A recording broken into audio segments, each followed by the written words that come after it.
রহমতের নবী কেমন নবী? অতুলনীয় নবী, যার কোনো উপমা নাই, কোনো তুলনা নাই।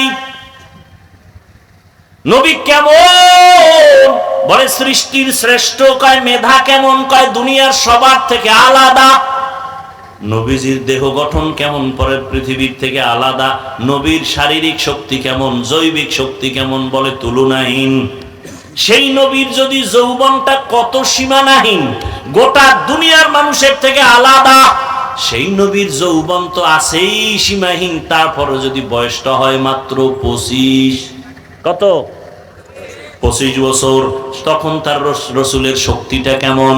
আল্লাহ পাক রব্বুল আলামিন দেখায় দিলেন। ওই বয়সে রসুলের লাগে পৃথিবীর শ্রেষ্ঠ এক সুন্দরী রূপসী রমণী, একজন কুমারী নারী। কিন্তু আল্লাহ দেখায় দিলেন, তাকায় দেখ হে বেঈমানেরা, নাস্তিকেরা, আজকে যারা বলো ইসলাম নারীর সম্মান অধিকার দেয় নাই, এরা জমিনের লম্পট চরিত্রহীন রসুলের দুশমন। এদের মতো রসুলের দুশমন, ইসলামের দুশমন, দেশের দুশমন, মানবতার দুশমন, এদের মতো স্বাধীনতার দুশমন জমিনে আর কেউ নাই। নবীজির 25 বছর বয়স, পৃথিবীর শ্রেষ্ঠ এক নারী কুমারী দরকার, কিন্তু আল্লাহ কি দেখাইলেন? নবীজি তখন বিবাহের বন্ধনে আবদ্ধ হলেন। একজন বিধবা নারী, 2 জন স্বামী চলে গেছে। রসুলের সামনে আসতেছে প্রথম তার নারী, এমন নারী তার 2 জন স্বামী বিদায় হয়ে গেল। শুধু কি তাই, আরো 2 জন সন্তান হয়েছে। শুধু তাই, সমবয়সীও না, রসুলের 25 আর আম্মাজানের বয়স হলো 40। দেখেন তো, আল্লাহ তার সাথে বিবাহের বন্ধনে আবদ্ধ করায়া বুঝাইয়া দিলেন, ইসলাম ছাড়া নারীর সম্মান পৃথিবীতে কেউ দেয় নাই, কেউ পারবেও না। যারা অনাধিকার চর্চা করবে, এর দ্বারা নারীর অপমান হবে, সম্মান হবে না। নারীর যত লাইনে সম্মান বাড়ানো দরকার, কিয়ামত পর্যন্ত আল্লাহ বাড়ায় দিছেন। এখন যারা অপচেষ্টা করবে, এতে নারীর অপমান হবে, সম্মান কোনোদিন হবে না। খোদার কসম, অপমান হবে। আম্মা জানেরা রাস্তায় নেমেছে অধিকার রক্ষায়, আর সাথে কিছু কুলাঙ্গার চরিত্রহীন লম্পট তাদের সাপোর্ট দেওয়া যাচ্ছে। আল্লাহ হেদায়েত দান করুন। অথচ আম্মা জানদের এত সম্মান আল্লাহ দিলেন। আমি যদি এখানে সারা রাত শুধু মায়ের মর্যাদা নিয়ে বয়ান করি, শেষ করা যাবে না। তবে 2-4 মিনিট। এরে আম্মা জানেরা, রহমতের নবী বিধবা নারীকে বিবাহ করলেন, এবং ওই আম্মা জানের গর্ভ থেকে নবীকে 4টা কন্যা দেয়া হলো। 4 কন্যা। নবীজির জীবনে একটা ছেলেও নাই। মক্কার মুশরিকরা ঘুরে ঘুরে বদনাম করে, মুহাম্মদ মরিয়া গেলে বংশ আর থাকবে না, ছেলে নাই, বংশ ধরে রাখবে কে? নবীজির মনে কষ্ট। আল্লাহ পাক নবীকে সান্ত্বনা দিয়া বলেন, ইন্না আ'তাইনাকাল কাউসার, আমি আপনাকে কাউসার দিয়া সম্মান রাখবো কিয়ামত পর্যন্ত, আপনি কষ্ট পাবেন না। নবীজির 4 কন্যা। নবী বলেন, ও দুনিয়ার মানুষেরা শোনো, ও নারীর দুশমনেরা শোনো, আমি মুহাম্মাদের একটা ছেলে নাই, আমি 4 কন্যার বাবা। নবী আরো সুসংবাদ দিয়া বলেন, যারা একটা কন্যার বাবা হতে পারবা, তুমি একটা জান্নাতের মালিক। 2 কন্যা পেলে তুমি 2 জান্নাতের মালিক। 3 কন্যা যদি পাও, তুমি 3টা জান্নাতের মালিক। ও নবীর উম্মতেরা, ওই সময় তো কত বাবা লজ্জায় কন্যা সন্তানকে জ্যান্ত পাথর চাপা দিয়া মেরে ফেলেছে বাবা। এই ইতিহাস ওই সময়ের আছে, বড় কঠিন। ওই সময়ের ইতিহাস থেকে আমাকে বর্তমান যুগটাও একেবারে কম খারাপ না। বাবা হইয়া কন্যারে মেরে ফেলে, ঠিক নেই? কোন জমানায় আমরা বসবাস করি? রহমতের নবী এতটা সম্মান দেখায় গেলেন, সারা দুনিয়াতে এত পরিমাণ সম্মান কেউ বাড়াতে কিয়ামত পর্যন্ত পারবে না। এরে আম্মা জানেরা, ও যুবক বাবারা, রহমতের নবীর আদর্শ মক্কার চূড়ান্ত খারাপ মানুষগুলো ইতিহাসের পৃষ্ঠায় এখনো আছে, এত খারাপ। কিন্তু রহমতের নবী উত্তম আদর্শ যখন নিয়ে আসলেন আর গ্রহণ করলো, মক্কার মানুষ এতটা দামি হয়ে গেল, আল্লাহ পাক লিস্টি পাঠায় দিয়া বলে, যাও জিবরাইল নবীর হাতে দিয়া দাও, এই লিস্টিতে যাদের নাম আছে এরা বিনা হিসাবে জান্নাতি। এত খারাপ মানুষ এত দামি হয়ে গেল শুধু রসুলের আদর্শ গ্রহণ করার কারণে। বউ স্বামীর কথা শুনে না, আর সেই সময়ের মধ্যে ময়দানে হাজারো মানুষ বসে আছে, একটা টাকাও পাবে না, বরং টাকা দান করলো, বসার বিছানাও ভালো না, এরপর মানুষ অধীর আগ্রহে বসে আছে। এটা জ্বলন্ত প্রমাণ এ জমিনের মানুষকে যা চায় তাই করানো সম্ভব রসুলের আদর্শ দ্বারা, ভিন্ন কোনো পদ্ধতিতে নয়। রসুলের আদর্শই পারে এই শান্তি দিতে। এতগুলো মানুষ এক জায়গায় বসাইতে চাইলে দুনিয়ার টাকাওয়ালারা পাগল হয়ে যাইতো। এক জায়গায় বসাইতে গেলে কত সুন্দর বসার ব্যবস্থা, নিয়ন্ত্রণের জন্য কত পুলিশ লাগতো। এখানে কোনো পুলিশ নাই, নিয়ন্ত্রণের টেনশন নাই, কোনো খানা দানা নাই, বিছানা নাই, সব একাকার হয়ে বয়ে গেছে। একমাত্র রসুলের আদর্শের কারণে এটা সম্ভব। ওই জন্যই বলি যুবক বাবারা, ১৫০০ বছর হয়ে গেল রসুলের আদর্শ নিয়ে এখনো যারা আছে এদের মতো সম্মানী এখনো কেউ নাই। ও যুবক বাবা, আমি কিন্তু এই কথা একবারও বলি নাই যে ও যুবক তোমরা স্কুল ছেড়ে মাদ্রাসায় যাও, আমার মতো টুপি লাগাও, তোমরা আজকে কওমি মাদ্রাসায় যাও, আমি তাবলিগ করি তুমিও তাবলিগে যাও, আমি পীরের মুরিদ তুমিও পীরের কাছে যাও। একবারও বলি নাই। তো কি বলতে চাই, এতক্ষণ আলোচনার মূল নির্যাস বুঝাইতে চাই, ও যুবক বাবা তুমি স্কুলে পড়ো, কলেজে পড়ো, চাকরি করো, ব্যবসা করো, তোমাকে ধন্যবাদ। তুমি ডাক্তার হও, ইঞ্জিনিয়ার হও, প্রফেসর হও, তবে আমার দাবি একটা, বেয়াদব হইবা না, সাবধান। বলবা হাফিজ ভাই ডাক্তার হব, ইঞ্জিনিয়ার হব, প্রফেসর হব, বেয়াদব হব না, তার ব্যাখ্যা কি? ৩ জায়গায় বেয়াদবি করবা না।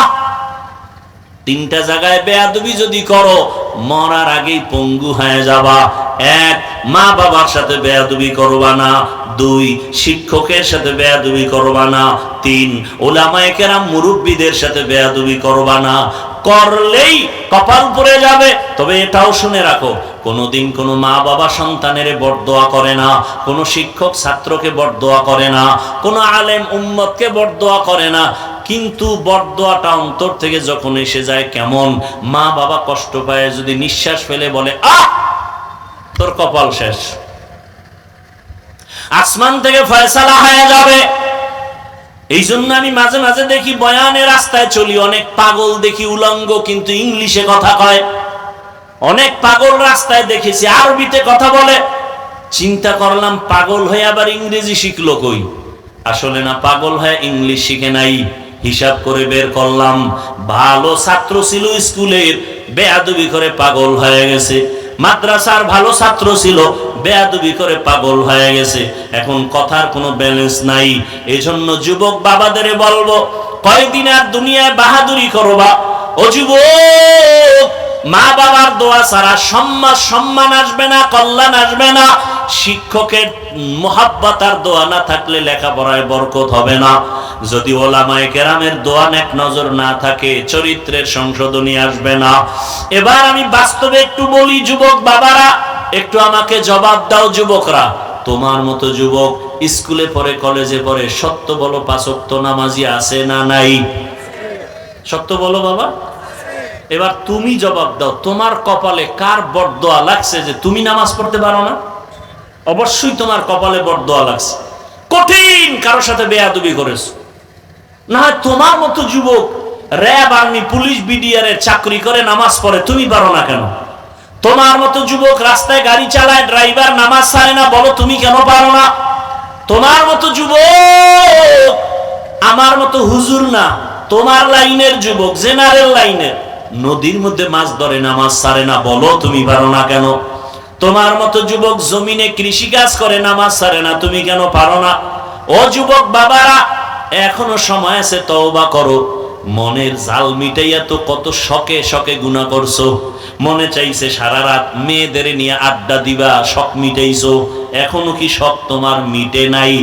আরো মনে চায় কত বছর এই গুনাহ করবা। মনে চাইছে তুমি নামাজ পড়বা না, পড়ো নাই। এখনো কি তোমার শখ মিটে নাই? আরো কত বছর তুমি এইভাবে নামাজ ছাড়লে শখ মিটবে বলো? মনে চাইছে তুমি পার্কে পার্কে ঘুরবা, ঘুরছো বহু বছর, এখনো কি শখ মিটে নাই? আরো কত বছর ঘুরলে তোমার শখ মিটবে বলো? এবং এটাও বলো তোমার হায়াতের বাকি আছে কতদিন? গাড়ির নিচে যুবকের লাশ, পানির নিচে যুবকের লাশ, ঘুমের বিছানায় যুবকের লাশ, কয়দিন আর বাহাদুরি করবারে বাবা? হেদায়াতের মালিক আল্লাহ। ওই যে কপাল, কপাল আবু জাহাল মার্কা কপাল আর ওমরের মতো কপাল, জানি না কার কপাল পোড়া কার কপাল খুলবে। এখনো কি তওবা করবা না?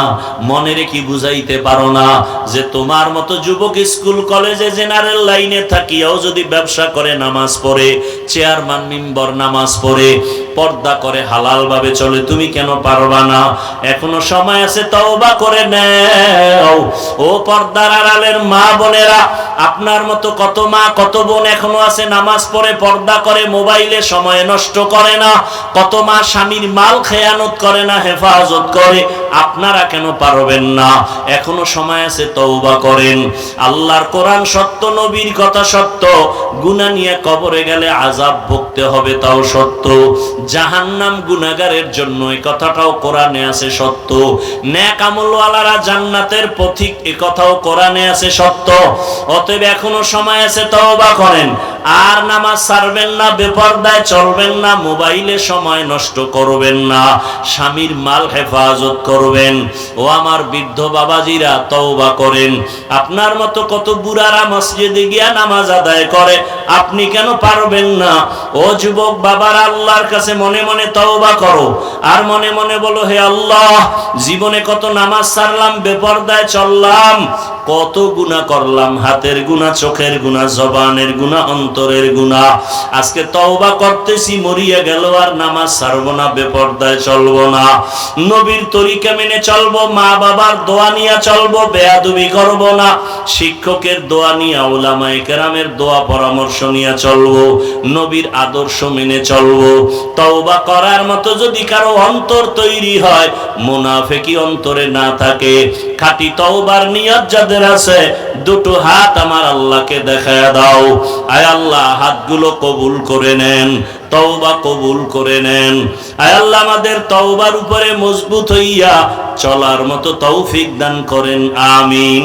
আলহামদুলিল্লাহি রাব্বিল আলামিন, ওয়াসসালাতু ওয়াসসালামু আলা সাইয়্যিদিল আমবিয়াই ওয়াল মুরসালিন ওয়া আলা আলিহি ওয়া আসহাবিহি আজমাইন।